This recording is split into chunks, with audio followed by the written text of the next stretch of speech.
All right. Hello, everybody. Welcome back to LiveStream Under the Moonshine, number 289. This is part 5 of the visual novel, One Small Fire at a Time. Welcome back, everybody. And guys, the last part 4, this VN really took a step up, I felt like. I was already really enjoying it, but the last episode was just gut-wrenching sad. And I think Olivia was here for that. A couple people were here for that. But in that part, we already knew that poor little, what's her name? I'm losing my mind. Yeah, it was super sad. Super sad in that, part 4. And yeah, this has been a great visual novel. It really has. And I think Olivia came in. I don't think she's listened to all of it, but I think she was kind of seeing how heart-wrenching it can be. So in the last part, we had already kind of seen how poor Janice here, 13 years old, is in a madhouse, basically a lunacy center, or they will have both adults there and children. It's divided into 2 parts, but we are in the world of Overture in this visual novel, and Overture is full of mana, not mana, but mana and magic. So pretty much everybody uses magic for everything in their life. And poor Janice, since she was a young child, could never use magic. And because of that, she didn't fit into society, so her parents sent her off to the madhouse and then abandoned her. Because, you know, she brought down the family name, the image of her parents who were, you know, wealthy and well off. So we found kind of more out about that. We found out how she stares up at the ceiling every night. She just wants to go to sleep and never wake up, that kind of thing. And as sad as all that was, then she starts talking to the Commander Wolf here, Aiden Wolf, and we found out how he lost his wife and his 4-year-old daughter.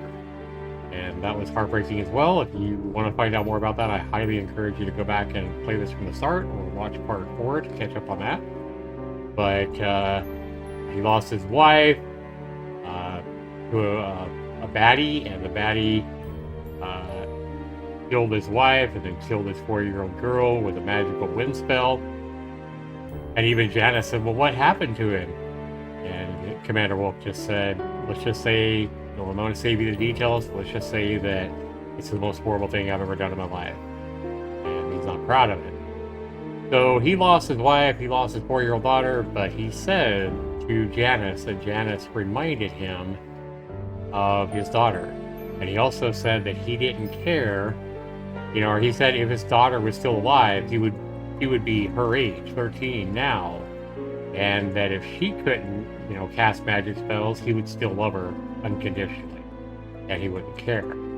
So that was a really touching moment. Obviously, the relationship between these two got closer with that last part, and then it kind of wrapped up without really bringing all that sadness to a even level. I felt like kind of left us hanging. And right now we're on chapter 10, so we're going to go ahead and continue from where we left off. Welcome back, everybody. Welcome back, Libby. Always good to have you here. So we're going to go ahead and continue with chapter 10 here. 2 days after his visit to the eclipse, Aiden Wolf went to see Johann Poe. He hoped the professor had learned something from analyzing the latest sample of mana. They were trying to find out if the eclipse, the madhouse where Janice is at, they're trying to find out if the mana is like being stolen or being purchased from somebody illegally making the mana, stuff like that. And they're trying to find out some more information about what's going on. It's hard to say, Johann commented after fiddling with a machine whose function Aiden wasn't familiar with. Even more funny-looking machinery sat around his laboratory. Aiden was curious of their function, but he decided to focus on the issue at hand. Well, what about the sample from our first visit? Aiden asked. Did you learn anything from it at all? I did. Johann stopped tinkering with his machine and turned to meet the commander's gaze. I learned that it looks, feels, and tastes the same as regular mana potions, and that it works just as well. So, it's just a normal mana potion then? And it's hard to say, Johann shrugged. Johann's answer got on Aiden's nerves, but he wasn't about to argue with the professor of magical science.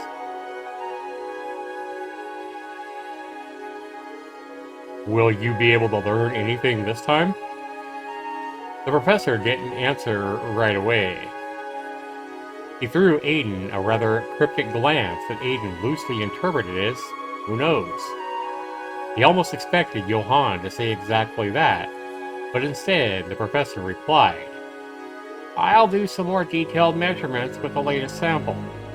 The last time I focused on more qualitative traits than quantitative visual observations, smell tests, taste tests, but this time around I'll produce some numbers for mathematical analysis. For example, the professor continued, a spell's magical power is logarithmically proportional to the amount of mana spent, right? I'll check whether I can observe the same characteristic with the Eclipse's potion. Aiden wasn't aware of the mathematical side of magic at all. When he wanted fire to come out of his hands, fire came out of his hands. That was all he ever really needed to know. He replied, nevertheless, Good. Hopefully that will allow us to prove that Eclipse's potions are illegal. So they're trying to prove that they're getting mana potions illegally at the Eclipse, because that's what the government is trying to get them to do. Johann stroked his beard. I wouldn't expect too much. To be honest, the only way to know for sure if anything's funny with these potions is to do it the old-fashioned way. Which is controlled study. The answer came casually, as if it was the obvious answer. Gather a large enough group of people, divide them into two groups. Give one of them the Eclipse potions, give the other regular potions. Then we watch them closely for, say, 6 months or so, and see if anything comes up differently. Well, that's actually an oversimplification. We may need more control groups to account for a lot of other variables. The person's age, their magical affinity, the magical traits, their experience with magic, and so forth. You get the idea. But the biggest problem is that we're not even sure what effects we should be looking for. We'll have to design the experiment around a number of hypotheses, and the problem with that is we won't know if something is statistically significant or just a sampling error. We'll have to consider the p-value for each of them, and... Alright, I get it, Aiden interrupted. Actually, he didn't really understand most of the technical jargon going on, but he got the gist of what Johann was saying. Oh, good. The professor smiled at first amusedly, and then apologetically. I'm sorry, Wolf. I know it's not what you wanted to hear, but magical science really is that. Science. It really isn't as simple as some people make it out to be. I understand. Thank you for your hard work. No problem, Johann said. The professor resumed his work, tinkering with the machine on his desk while occasionally glancing at the small vials in front of him that glinted blue in the sunlight. Aiden didn't know what the professor was testing, but it didn't really matter. What did matter was that he find evidence to support that Sherwood was involved in illegal activities. Aiden wondered if Johann would say anything else, but the professor's gaze only shifted between the machine, the potions, and a piece of paper on which he was scribbling some magic formula. I'll leave you to your work. Please excuse me. Are you going to the Eclipse? No, not today. Aiden could tell that Colton Sherwood really wanted to do business with Joff, but having a police commander show up too often may cause the Sherwoods to suspect foul play. Maybe Aiden should get one of his subordinates to pretend to be a magical mechanical employee. He didn't have to talk to Joff about that later. He'd have to talk to Joff about that later on. Well, I'm meeting with Joff there today, Johann said. I'm going to request one of his engineers to help me build a magic machine to help with the analysis. Can't you build that yourself? I do know quite a bit about magical machines. They're an application of magical science after all, and my area of research is magic systems, which do fall under applied magics. But building magic machines requires some specialized knowledge that's being studied in a new field called magical engineering. Johann finally noticed Aiden rolling his eyes. But you're not here to learn about magical engineering. Huh. I see, Aiden said. I'll talk to you later, Johann. Later, Wolf. Professor Poe went back to his machine as Aiden headed for the door. The Dragoon hoped that the professor would complete his analysis very soon. Colton Sherwood seemed like a good-natured alienist who truly cared about the children in his care. But Commander Wolf had a mission: to find proof that the madhouse owner was guilty. Damn. The drama. The drama.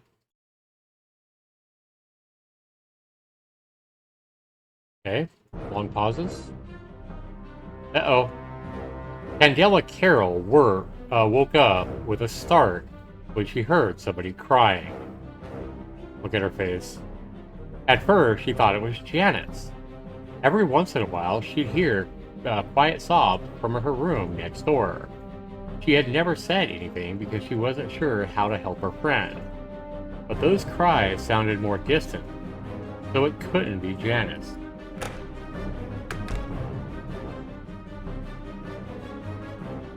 She left her room. She wandered from one dark hallway to another and listened to every door she passed, but everything was quiet and everyone was sound asleep. Candela didn't like the smudges of red paint thrown all over the walls and the floor, but she ignored them and just kept walking. She stepped lightly, but her footsteps echoed with the distant pained sobs in the otherwise silent night. She followed a trail of red, almost luminous footprints down a flight of stairs and found herself in the living room. She couldn't see very well in the darkness, but a set of handprints what was up with all this red on the front door immediately caught her attention. As she inched closer to the door, the weeping got a little louder. The door handle felt cold in her hand. She stopped. She realized that she had left her sketchbook in her room. Candela didn't like to be away from her sketchbook for even a moment, and contemplated going back to retrieve it. After weighing her options, she decided that it was time she left it behind. She turned the handle, almost kind of like, that ain't paint? Yeah, it might not be paint, Olivia says. Olivia says, oh god, that ain't paint, that red glowing... Yeah, that she's seeing. So it looks like her sketchbook is almost like a child's, whoopee or teddy bear or their blanket that they always carry around. For Candela, it's probably her sketchbook. Trying to break herself away from it. She could hear the weeping more clearly outside. She walked in the direction from which the sound came, not caring about the damp night air that felt chilly against her skin. The sounds led her first across the yard and then down a thicket path that she remembered tracking down with Janice just a few days earlier. A building slowly came into view. Candela immediately halted when she saw someone. Oh god! Oh god! Mr. Sherwood?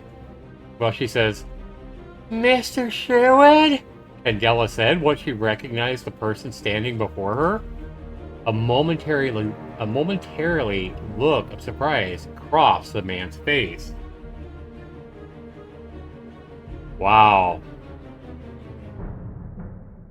Who's crying in there? She asked, pointing at the building behind him. He turned and looked at the building for a long moment before turning back to Candela. He thought his face looked sad, but it could have just been something else. It was really hard to tell in the darkness. Jesus, that's horrifying. She won't stop crying. Is someone hurting her? Mr. Sherwood didn't answer. Candela eyed the alienist curiously. All those red splotches on his clothes really bothered her. No, Candela knew what they were. Mr. Sherwood, why are you covered in blood? This is freaky as crap. Libby says, "Oh, that's a serial killer." Yikes. This is surprising. He didn't miss the change in Mr. Sherwood's already grim expression. But what feeling it was supposed to represent, she didn't know. She was sure, however, that Mr. Sherwood wasn't pleased with her question. Uh-oh. He peered down at his shirt with his lifeless, inhumane eyes before turning them back to Candela. "No, don't worry about the blood," Sherwood replied. "It's nothing." Damn. What the fuck? Wow, that was freaky. Boy, this visual novel just gets better and better. More dramatic, more dramatic. Lately, I've been waking up feeling groggy. I wonder what time it is. Well, this is going to be Janice, right?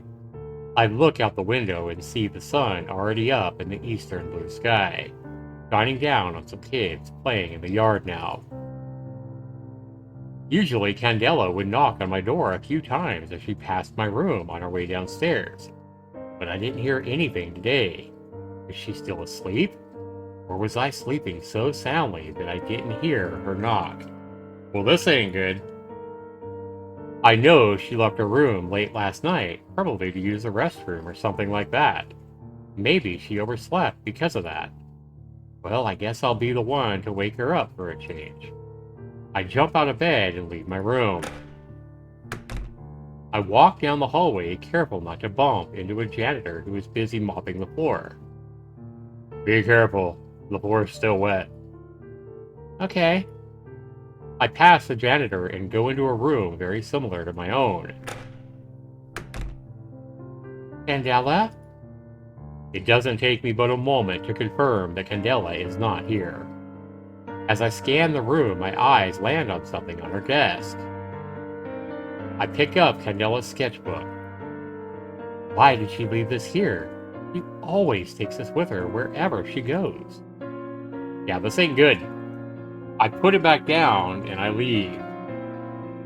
Libby says, "Man, Candela is dead." Oh, I hate to think of that. I go downstairs to the living room. And Ina says, "Oh, Janice, good morning. Have you seen Candela?" Huh? No.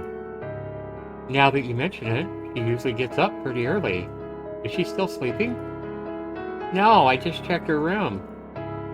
Well, maybe she found something interesting and is drawing it in her sketchbook. She left that on her desk. Well, that's unusual. I'll go look for her. Wait, I'll go with you. Libby says she'll be surprised if she's still alive. Yeah, it's not looking good. Ina and I start looking for Candela outside. Candela! Ina calls out to her, but there's no reply at all. We ask some kids, but none of them have seen Candela all morning. We go to the backyard and continue our search. Candela?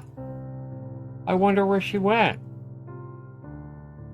We wander around some more, making sure to check every corner and behind every tree. While we're searching for Candela, I see a boy standing by himself. So we see Drake. Talk to Drake? I mean, why would we not talk to Drake? He might be mad at us for dragging his little ass back to the madhouse the other day, but yeah, we're going to go ahead and talk to him. Maybe he knows or has seen something, right? Hey. Drake glances at me nervously. Janice? Have you seen Candela? Candela? No, I haven't seen her anywhere. Why do you think I know where she is? We can't find her anywhere. She might have gone missing. Huh? Are you sure? Of course I'm not sure, but I don't know where she is and nobody's seen her this morning. Oh, Drake. Miss Polidori. You don't think she didn't escape, did she? Like you did? No, she couldn't have. Candela can use wind and water magic, but not earth magic. Libby says that he's lying. Hey, welcome in, Phoenix. How you doing? Good morning. Besides, she has no reason to escape from here. True. Plus, she's not a coward like a certain boy I know. Hey! Guys, let's not fight right now, okay? I'm sorry, Miss Polidori. Anyway, I've been here since earlier this morning, and I haven't seen Candela come by here. If I do see her, I'll let you know. Thank you, Drake. Janice, let's go look for Candela somewhere else, okay? Okay. Damn. Ana and I leave. There's only one place that we haven't searched. Uh-oh. This is actually giving me chill bumps, guys. It really is. Like, I think the hairs on my arm are raised right now. This is good stuff. We arrive at the area near the adult ward. There's nobody around because we all have been warned not to come near here. Ina and I start looking around, circling the building, scouring the bushes, searching all over the place. But it quickly becomes evident that we aren't going to find Candela anywhere. She's not here either. I stare at the building. What do you think, she's in there? It's the only place we haven't looked. But there's no way she could have gone inside. The door's always locked, Janice. And why would she want to go in there? I don't know. Curiosity, maybe? Okay. Let's see if they'll let me in. Ina walks up to the door. She takes a moment to gather her courage before knocking. We wait for what feels like forever, and nothing happens. Ina is just about to knock on the door. It opens. Man, this is horrifying. A woman comes out, followed by a man. So it's Oriel and Colvin. Miss Polidori, how can I help you? We haven't seen Candela this morning, and Janice and I were wondering if... What was this? Oh, she's here. What? Oh, you don't have to worry about Candela. We moved her here this morning. Oh, shit. Why? We decided that she's mature enough to be here with the other adults. Oh, shit. But isn't Candela only 16? You used to only move children here when they turned 18, but it seems like they're being moved much sooner these days. We have more vacant rooms now, so we're able to move them in sooner. But... Miss Polidori, please walk Janice back to her own ward. You know she is not supposed to be here. Damn it.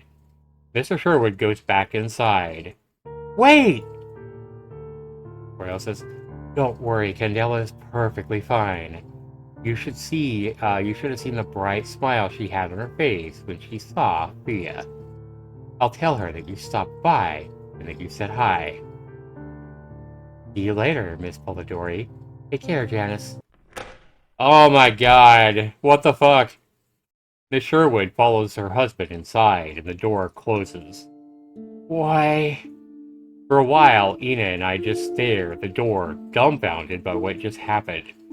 We feel as if our friend has been stolen from us. To add insult to injury, Mr. and Miss Sherwood's explanation didn't make any sense. But Ina and I both know that there's no point in trying to argue with them. Slowly, we make our way back to the children's ward. Yikes. Libby says, told you, she's dead. Ina says, they could have at least let us say goodbye.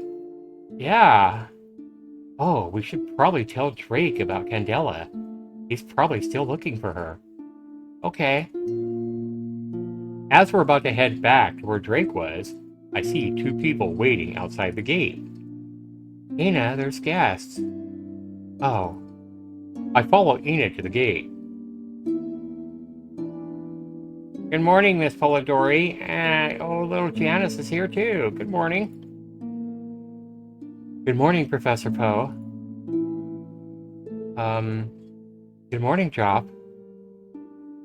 Morning. Ina opens the gate and lets Jop and Poe in. We all walk together to the children's ward. Shall I call Mr. Sherwood for you?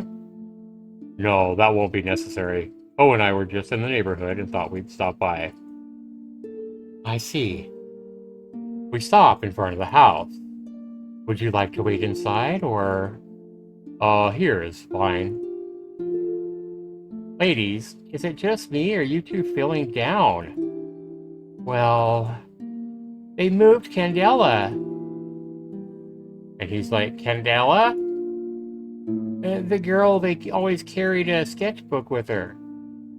Oh, I remember her. So when you say they moved her to the adult ward.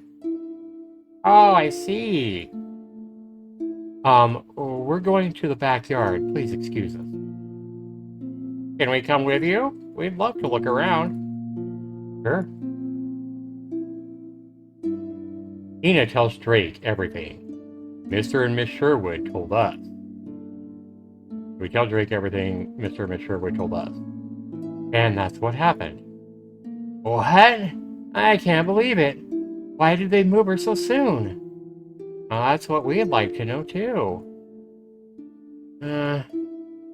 Drake plods away with his head hung low. None of us say anything after that. Even Jop and Poe are quiet now. They seem to be sympathizing with us. Oh, by the way. Ina looks at Jop and then points at the construction site. I asked around about that building. One of the other nurses knew a few things about it. Oh, what did you find out? Apparently, they stopped developing it 3 or 4 years ago. It had been under construction for just under a year. I could have told you that. Huh? They started working on it a few months after I came to the eclipse. What were they building? I don't know. Well, I do. The nurse told me that Mr. Sherwood was planning to turn this place into a large residential complex that could house every lunatic in the city of Overture. House every lunatic? Yes, he wanted to build everything a small city would need to sustain itself, and this complex would become some sort of lunatic utopia where mad people could live happily, separated from the outside world. In a way, mad people would be completely isolated here, but on the other hand, they would be able to build their own society. The eclipse would be the one place where lunatics could be themselves and be accepted as who they are. Accepted as who they are? They said that the complex would have its own housing, school, hospital, library, and any other facility that you could imagine.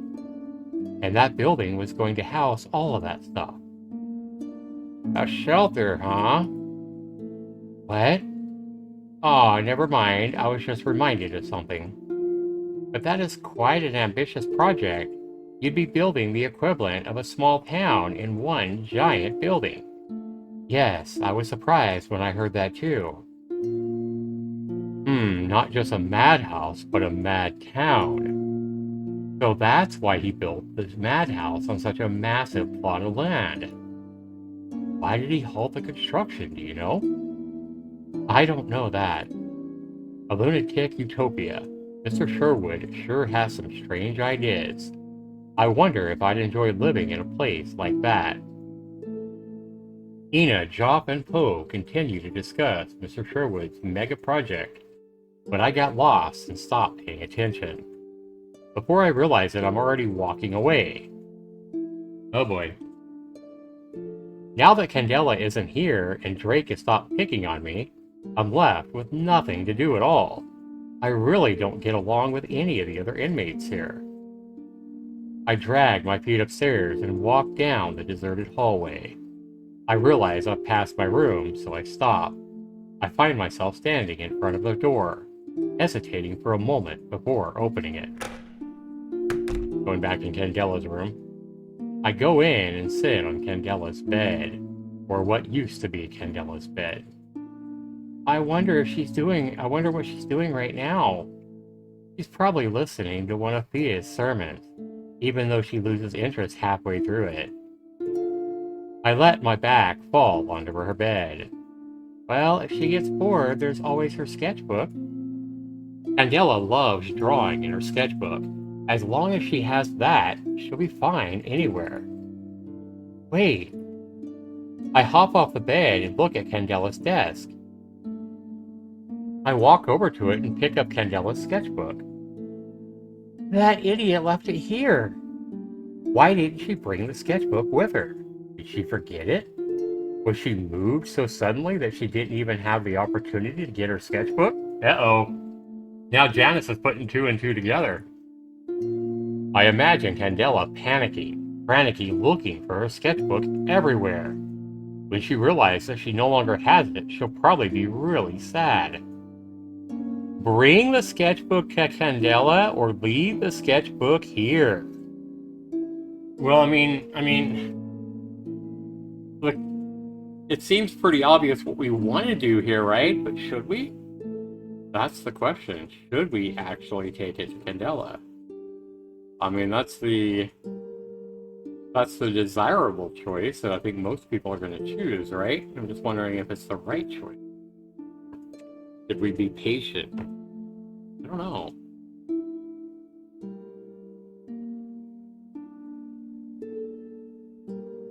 Let's do the obvious choice, I guess, and see if we can get some answers by taking the sketchbook to Candela and trying to do the thing. Yeah, Libby says leave it.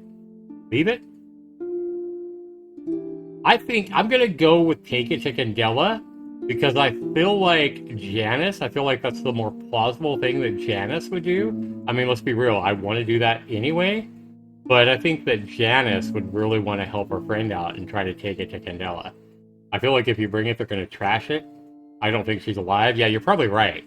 But I'm going to go with a more plausible situation. I think the more plausible scenario here is that Janice is going to try to take it to her friend. So that's why I'm going to take it to Candela. Hey, we got a plus positive relationship with her, even though, like Libby said, she's probably dead. Candela came to this madhouse not long after I did. She was a weirdo back then, but she never mocked me for not being able to use magic.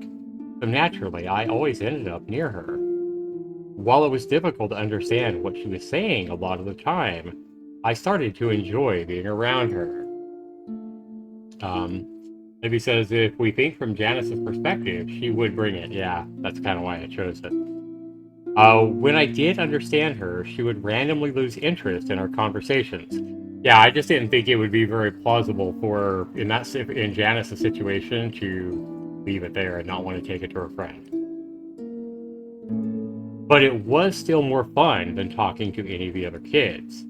I remember one day, after one of those awful electroshock therapy sessions, I was crying in pain in the infirmary. The alienist had forbidden the nurses from healing me because it would defeat the purpose of the therapy. Yikes! So she was in the infirmary and she was crying in pain from an electrostatic therapy session. But we do remember from earlier when that was supposedly one way of maybe making her be able to cast magic spells. But I wonder if I wonder if Mr. Colton was actually being really cruel with that shock therapy now. And healing her would defeat the purpose of the therapy. Things that make you go, Candela heard me, snuck into the infirmary, and stayed with me until I felt better. We didn't talk much, but just having her there, sitting next to my bed with a gleeful smile on her face, it really helped me calm down. The alienist scolded her after he found her next to me, but Candela was too distracted by a bird perching on the windows to pay any attention to him, much to his frustration. I can't let Candela be without her sketchbook. Yeah, exactly. Clutching the sketchbook to my chest, I dash out of the room. I walk cautiously, examining my surroundings. When I'm sure there are no nurses around, I head over to the adult ward. Oh boy. Now, what do I do? I stand in front of the door. I tried the doorknob, but it doesn't budge. It doesn't look like I'm going to be able to just walk in through the front door. I start looking for another way to get inside. I circle the building. I examine the windows one by one, but they're all shut. I look up at the roof, but there's no way I can get up there. Even if I could, I don't know how that would help me get in. While I'm still examining the building, I hear someone call out my name. Janice? Uh-oh, who's this? Mr. Colton? Who is it? Chapter 11. Wow. I'm kind of glad we didn't end there. We're reading 2 chapters every night, guys, when we do this. So I'm actually glad it didn't end right there because that would be a hell of a cliffhanger. But it'll probably end on even a bigger cliffhanger once we read chapter 11. I guess we'll find out. This is good, though. It's really good. Brainstorm. Who the hell was calling her name? Oh, it's Drake. Janice. Drake, what are you doing here? I could ask you the same thing. I'm bringing Candela her sketchbook. I showed Drake the sketchbook. Oh, well, I just thought I'd try to see her or something. So they're both trying to do the same thing. I was looking for an open window or somewhere that let me peek inside.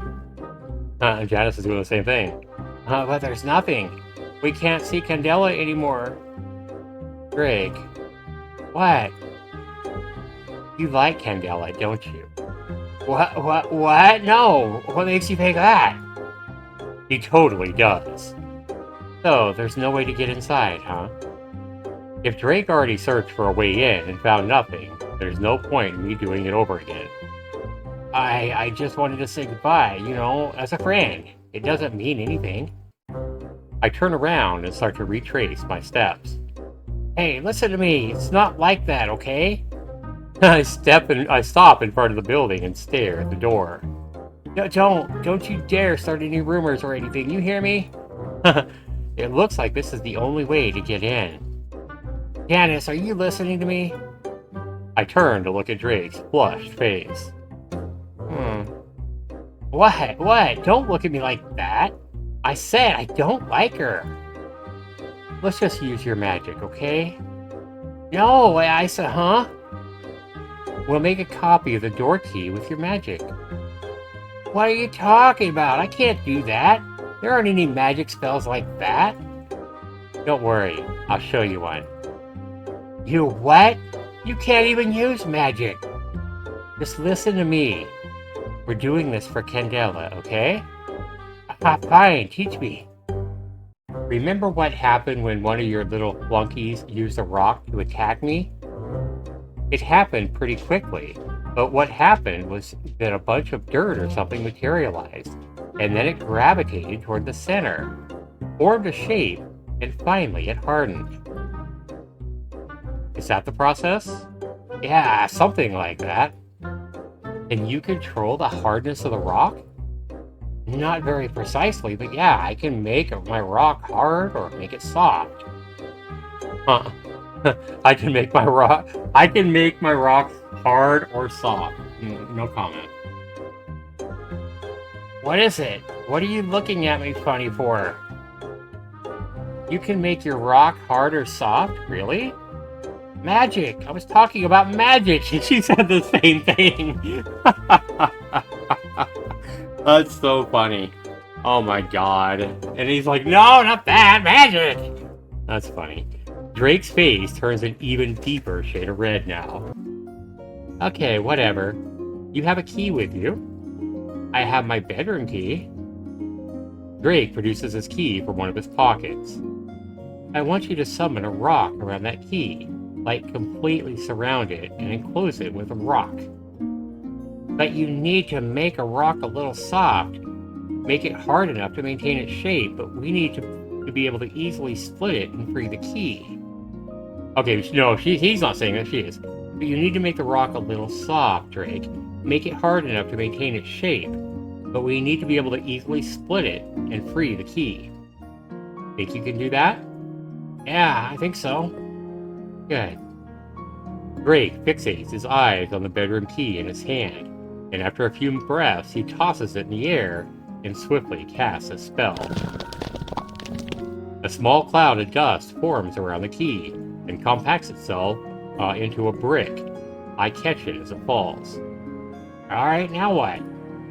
I place the brick on the ground and lightly stomp on it with my foot. It doesn't break. I stomp again, and this time putting a little more strength into it. The brick splits in two, and Drake's key is revealed. Here, take your key. I get it. If we put those two halves back together, there's a hollow space that is the exact shape of the key, so we can use them as a mold. I take the two halves of the mold, one in each hand. Right. Now I need you to summon another rock, just a small one. Make it as hard as you can. Real keys are made of metal. They're really solid. We don't want it breaking inside the lock. Alright. As soon as Drake casts a spell, I bring the two halves of the mold together, wrapping the scattering of dust and dirt between them as soon as it appears in the air. I feel something shaking between the two clumps of rock in my hands, and after a couple of seconds, it stops shaking. When I open the mold again, a new key sits there. Drake picks it up and inspects it with wide eyes. Oh, we did it! We copied the key! Let's open the door! He bounds to the door and inserts the key into the hole. Obviously, the key doesn't turn. Huh? It's your bedroom key, idiot. Oh, I was so excited that I forgot that. Ladies and gentlemen, a fool in love. So, what was the point of making this key? This is called a proof of concept. Now that we've verified that the method works, we need to figure out a way to borrow the ward key. Ah, I see. He takes out the original bedroom key and holds the two keys next to each other, studying them carefully. And they're exactly the same. I never knew how easy it was to copy a key. Exactly. Make sure you never leave your keys out ever again. Alright. How do we get the ward key? Just ask Mr. Sherwood? I stare at the door again. I have an idea. Olivia says, I was just about to say, is this key a bedroom key or a skeleton key or something? Exactly. I whisper my idea to Drake. Yeah, I think that will work. But why do I have to do all the talking? You know my condition. Yeah, he has an anxiety addiction. He doesn't like talking to people. Oh, come on. It's just Mr. Sherwood. He's not a stranger. But I put my hands on Drake's shoulders. Remember, we're doing this for Candela. Oh, don't keep saying we're doing this for Candela like it's going to get me to do whatever you want now. But you will do it, won't you? Ah, fine. Well, let's do it. That's so funny. He totally has a crush on Candela. Drake walks up to the door while I hide behind a nearby bush. Drake takes a few breaths before knocking. I watch his body stiffen as he waits for someone to emerge from the door. Oh boy. Can I help you, Drake? Miss Polidori asked me to tell you that Lord Godwin is here. Lord Godwin is here? Mr. Sherwood shuts the door, locks it, and slips the key into one of his coat pockets. Oh, thank you, Drake. Mr. Polidori shouldn't have made you do this. It's okay, Mr. Sherwood. Mr. Sherwood walks hastily and Drake falls in right behind him. While they're walking, Drake suddenly trips and falls. Oh boy. Ow! Drake, are you alright? Oh, I think I sprained my ankle. Oh boy. This was her idea, huh? Boy, Janice is pretty ingenious. Oh, let me see. Is it your foot? I mean, no. I mean, yeah. Funny. Mr. Sherwood brings his hands close to Drake's foot, which is soon swathed in a shimmering light. I quietly come out of hiding and tiptoe behind Mr. Sherwood while his full attention is on his magic spell. Oh boy. At the exact moment that the spell is cast, I slip my hand into his coat pocket and fetch a small metal object. I tiptoe back to my hiding place, clutching the key. How are you feeling now? I'm okay now. Thank you, Mr. Sherwood. Watch your step, son. Yes, sir. Mr. Sherwood continues toward the children's ward. Drake continues to follow him, but this time he moves more slowly. Once Mr. Sherwood is a dozen paces or so ahead, I silently hand the key to Drake. Wow, that's pretty ingenious. Janice is pretty smart. Drake casts a spell to produce the mold. Catch it in the air and place it on the ground, stomp on it with just the right amount of force to split it into two halves. I take them back to my hiding place behind the bush, leaving the key on the ground. Mr. Sherwood, I think you've dropped this. Drake picks the key up. Huh? Oh yeah, that's my key. He walks back to Drake and takes the key from him. Thank you. And finally, he leaves. I wait until he is out of sight before coming out of hiding. Oh, we did it. Now we can make our key. Drake casts a spell again. I put the two halves of mold together around the swirling dust and dirt. And Viola, we've got a key. I stride over to the door, the key in one hand and the sketchbook in the other. Wow. Pretty smart, pretty smart. The living room that greets me and Drake isn't very different from the one in our own ward. But once we get further in, the contrast between the two places becomes much more apparent. Oh wow.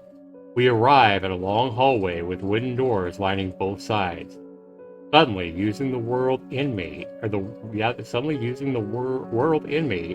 describe someone who lives in a madhouse doesn't sound so ridiculous anymore. Yeah, I think that means a word.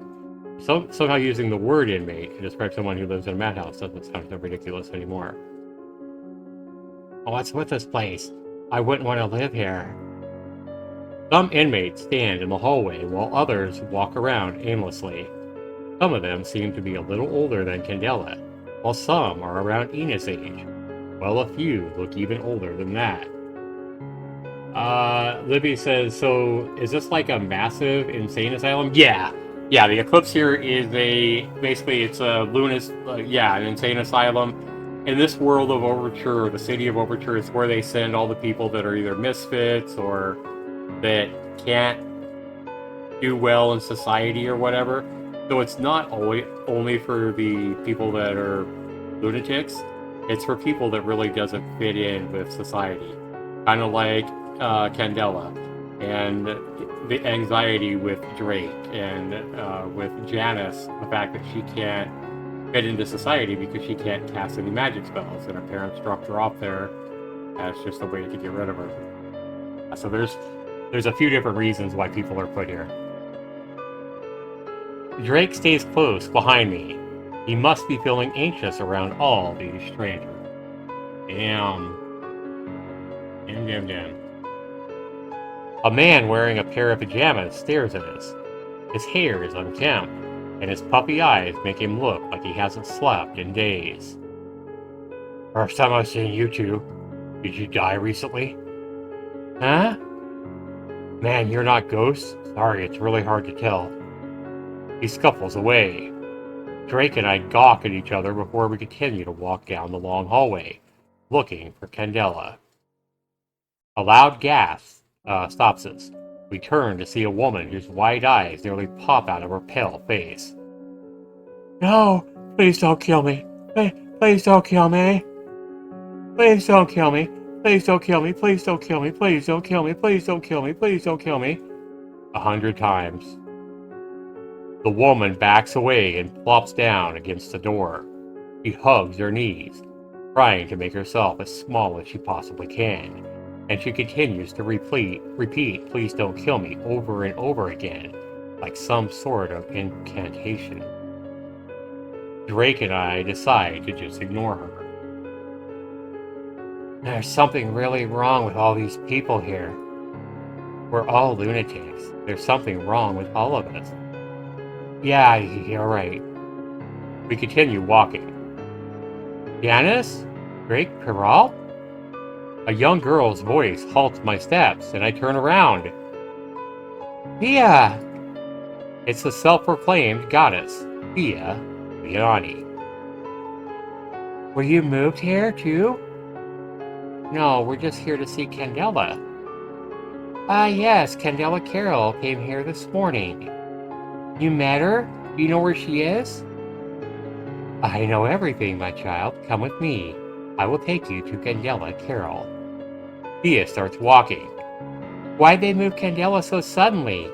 They didn't even give us a chance to say goodbye. It's so strange. She glances up, thinking. Not long afterwards, she looks straight ahead again. Gods do know everything, my child, but sometimes you must find your own answers. Which means she has no fucking idea. She is here. Thea stops in front of a door, nods at us, and leaves. I face the closed door. Uh-oh. Candela? Yes? Hearing Candela's voice behind the door makes me feel relieved. Well, she's not dead, Libby. Wow. I'm kind of surprised. I know you're surprised, right? The building was massive and seemed doubly so, because aside from the few dozen men in sweaty shirts casting magic spells around half-erected walls and unassembled machinery, only two gentlemen stood amidst the vast emptiness. Welcome to my factory, Job Godwin announced, before quickly adding, well, what's the soon-to-be a factory anyway? As you can see, the building itself is still in the middle of construction, and anything you see here, like that big furnace, doesn't actually work yet. Job waited for Colton to comment, but the alien had stayed quiet. Colton wasn't even looking at him, he realized, and was instead glancing about the factory. Joff wondered if Colton was studying the layout of the building, trying to figure out how many workers this building would host daily, which in turn would give him an idea of how many potions he'd have to supply. But he would have been wrong. Joff followed Colton's gaze and noticed him watching a construction worker levitating a brick to the top of the furnace. After that, Colton shifted his gaze to another worker testing a big gear by rotating it with wind magic. Colton's eyes darted again, seemingly at random, but once again landed on a worker. All the while, Joff didn't miss Colton's uncharacteristically stern expression. He wondered if it was just the alienist's habit of studying the behavior of everyone he saw. When another worker walked toward them, Joff saw Colton instantly tense up. Excuse me, the worker said as he passed.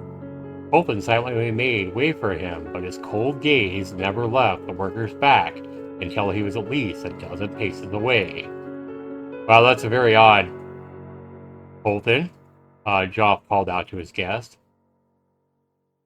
Oh, I'm sorry, Colton finally said, finally looking at Joff in the eye. I was just admiring your factory. He lied. He was observing the workers, but Joff decided not to press the matter. Oh, that's alright. Joff had invited Colton to the factory in hopes that it would make the alienist more open to talking about his mana potions and perhaps reveal some more important information that could be useful for Commander Wolf's investigation. But that didn't happen. Even when he was speaking with Joff, Colton seemed constantly on alert. Joff wasn't sure if it was the alertness of a small animal cautious of wild beasts, or of a beast watching a pack of animals, waiting for a chance to attack the most vulnerable among them. Now that he thought about it, Colton had been like this ever since they left the eclipse. Damn. Do you like this place? Joff asked. Oh yes, it's wonderful. This is my first time seeing a magic machine factory. I couldn't be more excited. Joff Godwin had met many people, nobles and businessmen mostly, and if there was one thing he had learned from all that experience, it was how to spot a fake smile. Colton Sherwood was sporting one of those currently. I see. Now about the mana potions. Damn. Intrigue. Libby says, oh my god, she is alive. And there she is. Janice, you're here! And you're... Drake? Yeah, I am... Drake starts fidgeting. It seems like he wants to say something, but is too shy to say anything. Candela, did something happen to you? Why were you moved here so suddenly? I don't know. Mr. Sherwood suddenly wanted me to move. I told him I wanted to say goodbye to everyone, but I guess he was in a hurry. Oh, I'm glad to see you now. That's great. I'm happy that Fia is here, but I'm going to miss everyone in the children's ward. Especially you. Especially Ina, too. Candela, you forgot your sketchbook. Here you go. I show her the sketchbook.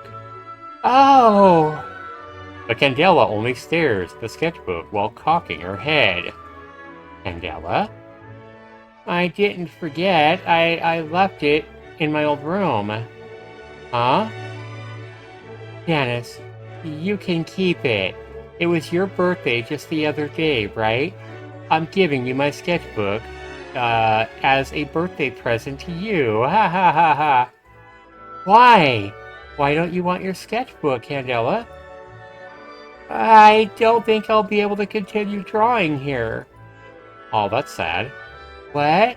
What are you talking about? Candela? Yeah? It looks like she's lost interest in our conversation, as usual. I look at her sketchbook. This was the one thing that Candela always kept with her. So why does she want me to keep it now? I open the sketchbook and flip through it, going through the various drawings Candela has made over the years. I stop at the page that shows a drawing of me and Ina. That silly Candela drew us with cat ears and tails because she thought it would make us look cute. I think it is cute. The ears.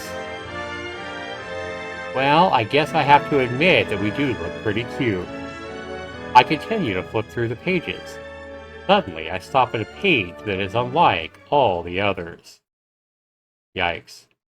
What is this? There's no drawing on this page. Instead, it contains a list of notes written in Candela's handwriting. An item near the end of the list is immediately catches my attention. The cat ears and tails aren't real. Don't draw the cat ears. Above that item is another one that reads, Ina doesn't have a horn. I read the other items and realize that they are all notes about things that Candela shouldn't draw because they aren't real. Candela, what is... Janice, you look really pretty. That pink aura and those roses swirling around you are beautiful. Ha ha ha ha. Pink aura? roses? Didn't she say something like that before, too? Ah! Candela gapes at Drake with a worried look. She moves her eyes up and down, studying Drake from head to toe.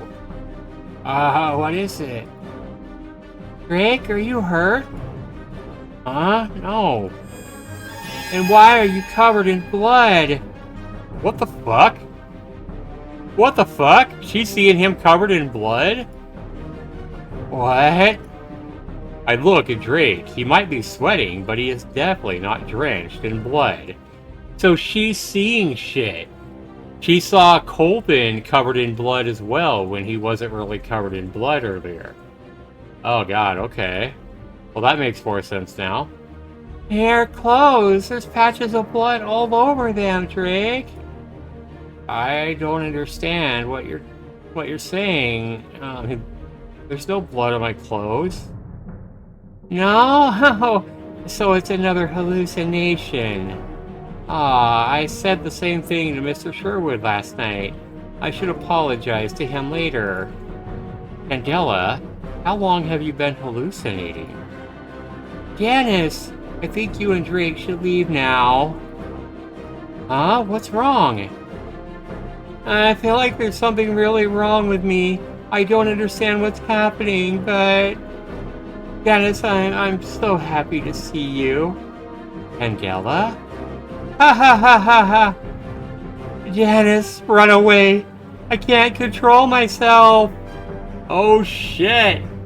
Oh shit, what the fuck's going on with Candela? Yeah, we heard a magic spell. All of a sudden, Candela's hands start gleaming. Oh no. Oh no, this is bad! My magic power, what's happening to me? Ha ha ha ha ha! Oh shit. Gusts of wind start to form around Candela. As they collide, they swirl and start to form a tornado. Drake and I scramble for cover, but we are soon gobbled up by the violent tornado. It quickly turns the place upside down, breaking and flinging all sorts of things around. Yikes. Ah! I hear the building coming apart. Everything is spinning around me, and I feel like I'm going to be sick. Yeah, I think if you were spinning around and around and around and around in a big fucking swirling tornado, I think that, yeah, that would make you pretty sick. That'd be worse than a fucking tilt-a-whirl. It'd be like a tilt-a-whirl times 10, right? Or times 100. And then, as suddenly as it sucked us in, the tornado hurls us out into the sky. How is this possible? From the air, I glance down at a huge hole in the roof, and in it, there's still a raging tornado. Janice, try to stay close to me. Nullify! The weight leaves my body. Drake and I are falling in slow motion. This must be the magic that Drake used to escape from the eclipse. We both land on our feet, just a little dizzy, but otherwise unharmed. The tornado dies down. From the hole in the roof, it emerges the body of a young girl, slowly drifting upwards. Oh boy. Oh no! Why am I doing this? Why am I doing what? Candela looks around her. Oh, I'm up in the air! Ha ha ha, this is fun! Ah! She peeks down and notices me and Drake. Janice! And then she aims her right hand down at us. Oh, this is bad. Oh boy. Something like a ball makes a loud splashing sound as it erupts from Candela's hand. Ha! And Drake casts us a wall. Drake throws his arms up and the ground in front of us shakes, and then splits, creating a rift for which a wide rock formation springs out to shield us from Candela's water ball. The ball of water slams into the wall of rock. One explodes into water droplets, and the other into pebbles. Huh? What am I doing up here? Why am I attacking Janice? I shouldn't be attacking Janice. Huh? Oh no, I can't control my magic. What's going on here? The door is flung open. Someone hurries out, shouting. Who the hell is it? It's Oriel. Janice! Drake! Janice says, Miss Sherwood, Candela started attacking us. What's happening to her? No, my magic! What is this? Another spell. Oriel, her magic is getting out of control. If only we had discovered her hallucinations sooner. What is that dark cloud? And is it just me, or is the air getting really cold? No, it's not just you, Drake. Not just chilly, it's unusually very windy. Summon! Candela's right hand glows with a blue light. Drops of water start falling from the clouds looming over her. Summon! Her left hand glows with a green light now. Gales of wind come from all directions. Candela brings her two hands together. Amplify! Oh boy. The rain pours even harder now, and the winds become even more violent. What is this magic? Well, it's a rainstorm, a combo magic spell that combines water and wind, and then amplifies their power. Combo magic? Don't you need magicians to cast that? Not if you possess both magical traits. A magician has two hands after all. Still, a normal magician like Candela shouldn't be able to cast a high-level spell like this by herself. Can you do something? The only way to stop her is to defeat her, but I can only use water and earth magic. I don't have anything I can use against her that far up. Ugh, maybe I can shoot water at her, but her rainstorm would just render that useless. Why is she still levitating anyway? The levitation spell should have canceled when she used the hand to cast a new spell. Probably the wind. You're right, it's those winds. Then we can imagine how strong those winds are now. They can keep someone suspended in the air. This is really bad. The rainstorm grows even fiercer as time passes on. Parts of the roof are obliterated by the swirling winds. We barely manage to keep ourselves from getting blown away. I hear someone running. Poe comes in. What's going on? I sense abnormally strong magic. Oh, gods! Oh boy. Professor, we have to stop her. Is there any magic that you can use? I can use fire and water magic. Water's useless, but I can try throwing a fireball. But what if I hurt her? If we don't stop her, she'll hurt everyone here. Very well. Oh shit! Fire! Poe's hand bursts into a flame. He flings the fire at Candela. The fireball speeds against the rain, straight at the floating girl. But when it reaches her, most of it has been extinguished by the heavy downpour. Ah! Candela suffers very little damage for what remains of the fireball. She stays in the air, her rainstorm only becoming more ferocious now. That didn't work. The building rattles as it is blasted repeatedly by the raging gales of wind. Candela, stop this! Candela has stopped talking altogether. It's as if the deadly spell has consumed her mind. It's no use. She is not even aware of what's happening anymore. Candela! Miss Sherwood, what are your magical traits? Intelligence and willpower. Then there's a way to stop her. Mine are intelligence and courage. Poe looks up. I thought he was looking at Candela, but on closer inspection I realize he's gazing at the dark clouds instead. You don't mean... Yes, we can combine courage and willpower to cast thunder. will cause that lightning to strike from that cloud directly above her. But I understand it's the only way. Oh shit. Miss Sherwood offers her hand to Poe, and Poe takes it in his hand. Their hands begin to glow together. What? What the hell are they doing? Combo magic. They're letting their mana flow together at the point where their hands are joined. Candela, huh?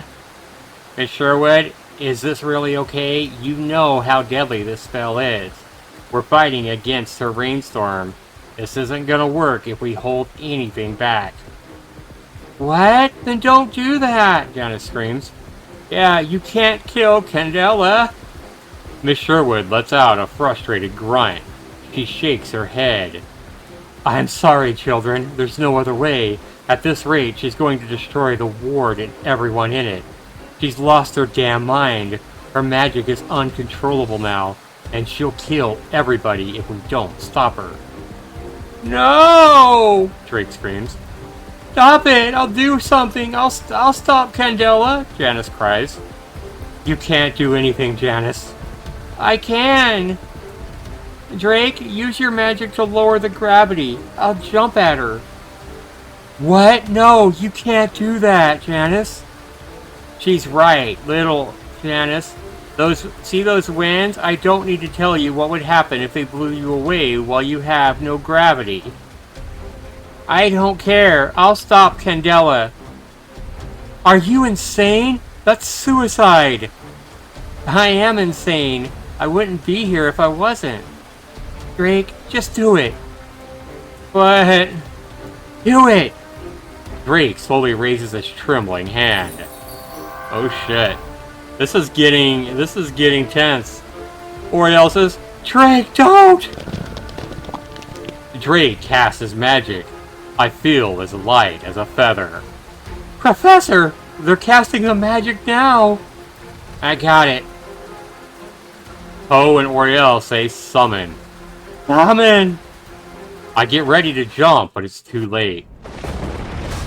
It happens so fast. The sky flashes white, a thunder roars, and a girl shrieks. Wow. Wow, she's struck by lightning from Oriel and Poe's spell.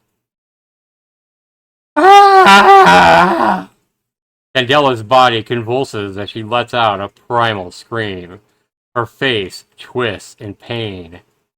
As the scream fades, the rain thins out and the wind stops blowing. Oh, damn. Libby says, well, she's definitely dead now.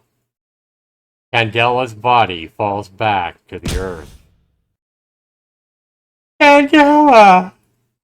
I run to her. I don't know whether it was the sky's thunderous roar or Candela's painful scream that startled Drake, but my weight has returned to normal.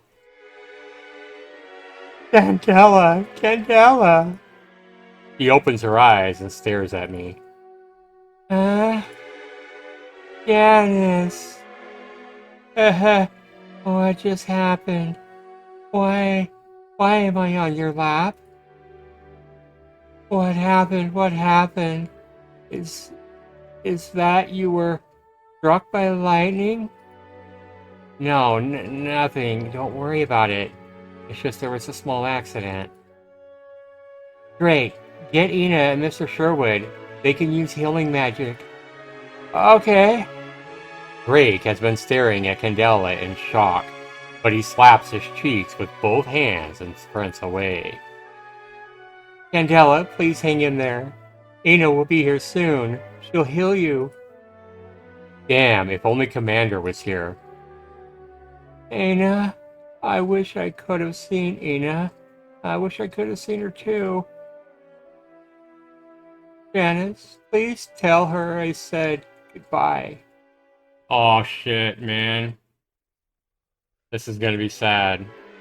Like you said, Libby, before I did this, you're like, oh boy, another really sad VN, a visual novel. Libby says, oh my god, she's still not dead. What do you mean, goodbye? You're going to be okay, Candela. You know, I'm really glad to have met you and Ina. You two were my best friends. Candela, stop it. You're not going to die. She can't die. I won't let her die. I can't let her die. If only I had been faster. If only I had managed to stop her before Poe and Miss Sherwood were forced to cast that spell.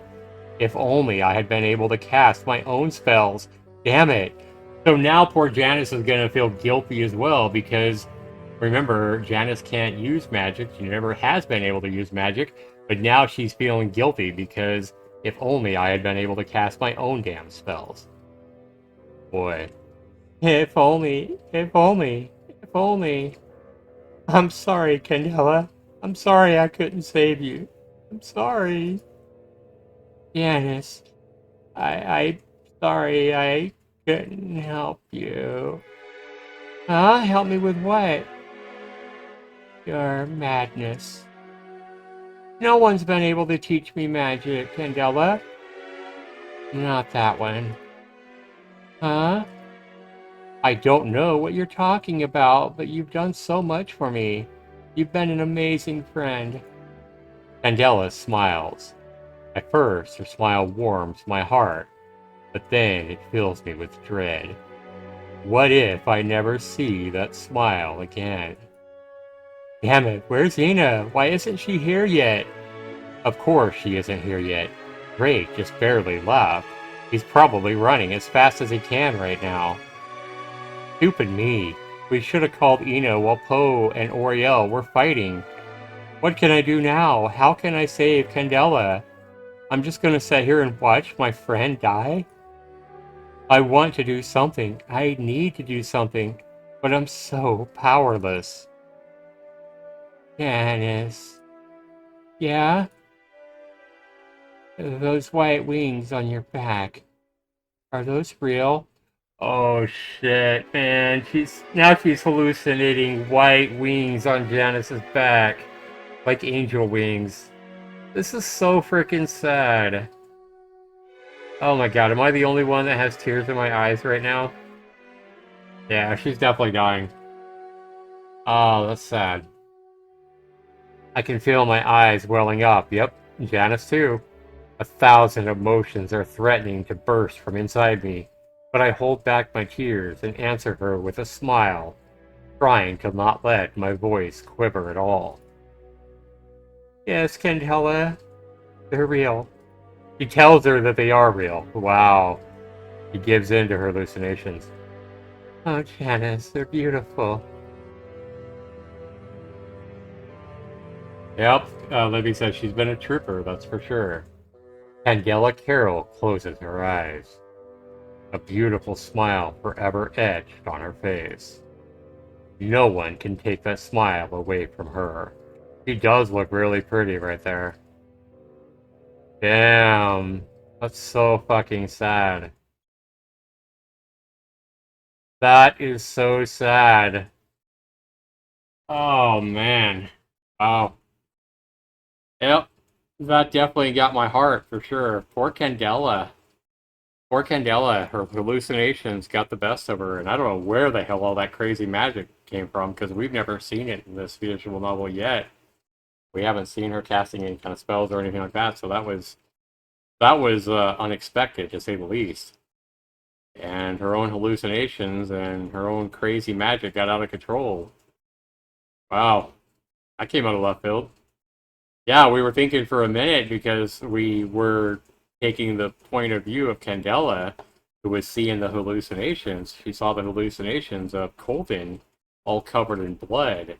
And so we thought she was seeing him accurately, thought he was covered in blood. And then he moved her to the other ward, probably because of her hallucinations, and to make sure she wasn't a danger to the children. And that's probably the real reason that they moved her over to the adult ward so they could try to keep the children safe or save her. Wow, what a fucking visual novel this is, guys. Yeah, there's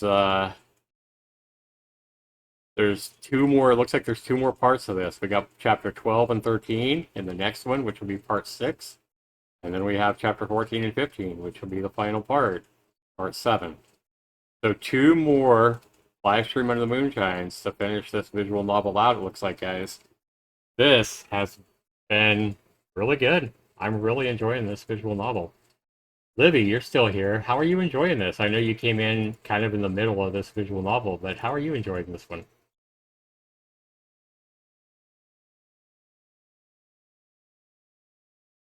And if anybody wants to catch up with all these visual novels, uh, if you want to catch up with the other visual novel that goes along with this, about Overture in an octave higher, all of these and an octave higher, you can find them in playlists over on my YouTube channel. So Libby says it's been damn interesting for sure. And yeah, I would agree. It's definitely been interesting. Makes me wonder how it's all going to end. So I do want to go ahead and thank you guys for being here. I do want to go ahead and state that, again, this visual novel right now, an octave higher, came out 2016, but right now it has 48 reviews, not a single negative review. 100% positive reviews. So people are obviously loving it. I know I am. It's been good. So we'll be back soon, maybe tomorrow night, for part 6 of One Small Fire at a Time. Thanks so much for being here, Libby. I appreciate you being here and participating and giving us your thoughts and feedback. I always love you being here in my streams. And anybody else, if you're watching on YouTube, be sure to comment down below. Let me know what you guys are thinking of this at the end. This has been Zax29. We'll see you all back here real soon. Next video. Take care, everybody. Have a great night.